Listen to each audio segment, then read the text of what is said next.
Brought to you by Biz Analyst by खाता book. रूस और यूक्रेन के बीच जंग जारी है और लगातार रूस की तरफ से यूक्रेन पर हमले हैं वो बढ़ते जा रहे हैं। ऐसे में ये जो जंग है वो सिर्फ इन दो देशों के बीच नहीं है, पूरी दुनिया जो है कहीं ना कहीं इससे अफेक्टेड है, इसका असर जो है पूरी दुनिया पर देखने को मिल रहा है। अब लगातार जो है कहा जा रहा है कि जो पश्चिमी देश हैं वो यूक्रेन के साथ हैं, नेटो है वो यूक्रेन के साथ है, इन सब का एक दुश्मन है वो है पुतिन। लेकिन इस सब में जो पिस रहे हैं वो है यूक्रेन के लोग। अब यूक्रेन के लोगों के कई वीडियोस है वो वायरल हो रहे हैं, काफ़ी मार्मिक तस्वीरें देखने को मिल रही हैं।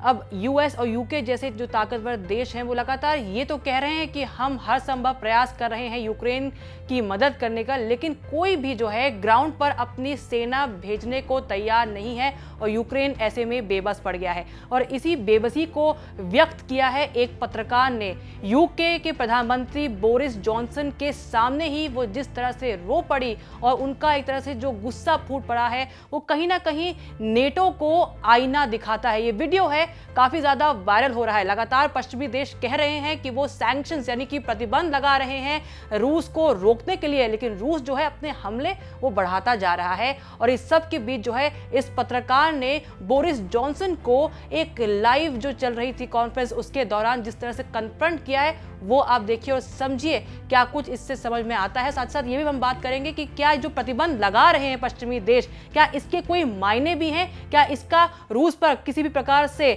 असर पड़ता भी है या ये सिर्फ बातें हैं। Because you are afraid, because NATO is not willing to defend, because NATO is afraid of a World War III, but it is already started, and these are Ukrainian children who are there taking the hit.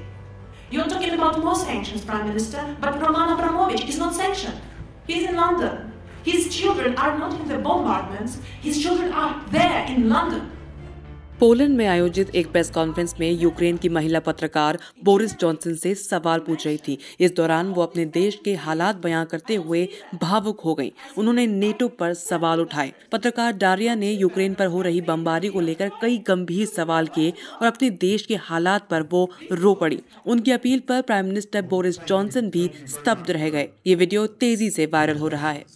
Roman Abramovich is not sanctioned. He's in London. His children are not in the bombardments. His children are there in London. Putin's children are in Netherlands, in Germany, in mansions. Where are all these mansions seized? I don't see that. I see that my family members, that my team members are saying that we are crying. We don't know where to run. This is what is happening, Prime Minister.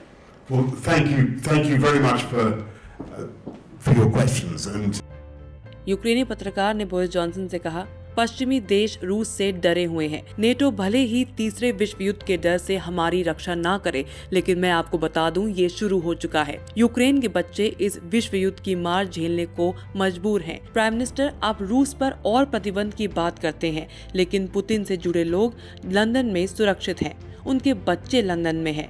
Putin के बच्चे Netherlands में हैं, Germany में हैं। उनके बच्चे हवेलियों में आराम से रह रहे हैं। इन हवेलियों को क्यों नहीं जब्त किया गया है? इन सब की जगह मेरा परिवार, मेरे टीम मेंबर मुश्किल में है। हमें नहीं पता कि कहां भागना है। यूक्रेन की महिला पत्रकार जब ये बातें कह रही थी, British prime minister Boris Johnson निरुत्तर नजर आए। प्रधानमंत्री जॉनसन महिला की बातें बड़े ही गौर से सुन रहे थे और केवल सहमति में सिर हिलाते रहे। पत्रकार ने इस दौरान ये भी कहा कि यूरोपीय देशों को यूक्रेन पर नो फ्लाई जोन बनाना चाहिए। इसके जवाब में बोरिस जॉनसन ने कहा, ये संकट ऐसा नहीं है कि ब्रिटेन इसे सैन्य माध्यमों से हल कर सके। जॉनसन ने कहा कि नो फ्लाई जोन का मतलब होगा कि यूके को रूसी प्लेन गिराने होंगे, जो कि रूस से सीधे टक्कर लेने की बात होगी। बता दें, यूक्रेनियन और कुछ अंतर्राष्ट्रीय पर्यवेक्षकों ने नेटो पर यूक्रेन को धोखा देने का आरोप लगाया है, जिसके कारण ये संकट तेजी से बढ़ रहा है। ऐसे ही एक पर्यवेक्षक ने कहा कि पश्चिमी देश वर्तमान में हताश हैं और कायरतापूर्ण व्यवहार कर रहे हैं। यूक्रेन के लिए खड़े होने के बजाय वो केवल अपने व्यापक मीडिया हथियारों का इस्तेमाल करके प्रोपेगेंडा का सहारा ले रहे हैं। बता दें, नेटो देश खूब बखान करते रहे हैं कि वो यूक्रेन का साथ देंगे, लेकिन जब भी यूक्रेन की नेटो में सदस्यता की बात आई तो उसने एक तरह से टाल दिया।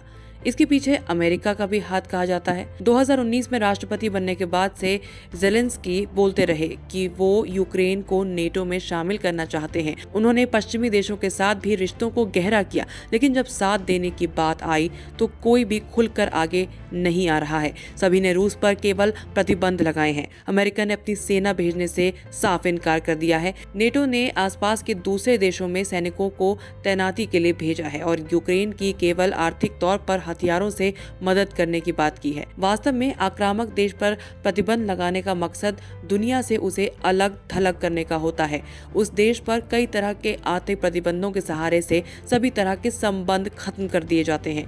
ये नियम काफी ज्यादा कड़े होते हैं, जिसकी वजह से आक्रामक देश और उसके लोगों को काफी मुश्किलों का सामना करना पड़ता है। इसी वजह से उस देश को अपने रवैये में तब्दीली लानी पड़ती है। रूस के राष्ट्रपति व्लादिमीर पुतिन पर इन प्रतिबंधों का कितना असर होगा, ये एक बड़ा सवाल है, क्योंकि आज रूस और उसके राष्ट्रपति काफी शक्तिशाली हो चुके हैं। इन प्रतिबंधों से रूस को डराना और धमकाना मुश्किल नजर आ रहा है। हाल ही में रूसी सुरक्षा परिषद के उप प्रमुख दिमित्री मेदवेदेव ने कहा कि अमेरिका और उसके सहयोगी देशों द्वारा रूस पर लगाए गए अद्भुत प्रतिबंधों से कोई फर्क नहीं पड़ता। बता दें, रूस के पास चीन जैसे शक्तिशाली देशों का साथ भी है। वहीं दूसरी ओर दुनिया के कई देश इस पूरे मामले में बटे हुए हैं। जब रूस ने क्राइमिया को अपने देश में विलय किया था तो उस वक्त रूस पर लगाए प्रतिबंधों का भारत ने भी विरोध किया था। दूसरी ओर देखा जाए तो आर्थिक दृष्टि से क्रिप्टो करेंसी को मंजूरी देकर कारोबार और ट्रांजैक्शंस के इश्यू को रूस खत्म कर सकता है। वैसे दूसरे देशों की ओर से लगाए जा रहे प्रतिबंधों के कारण रूस की करेंसी रूबल 30% गिर चुकी है। रूसी का शेयर बाजार 40% की गिरावट से क्रैश हो गया था।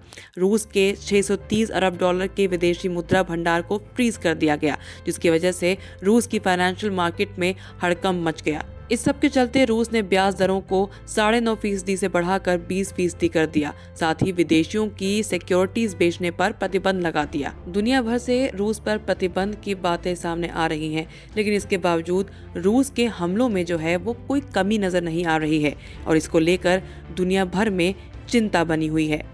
न्यूज़ तक ब्यूरो।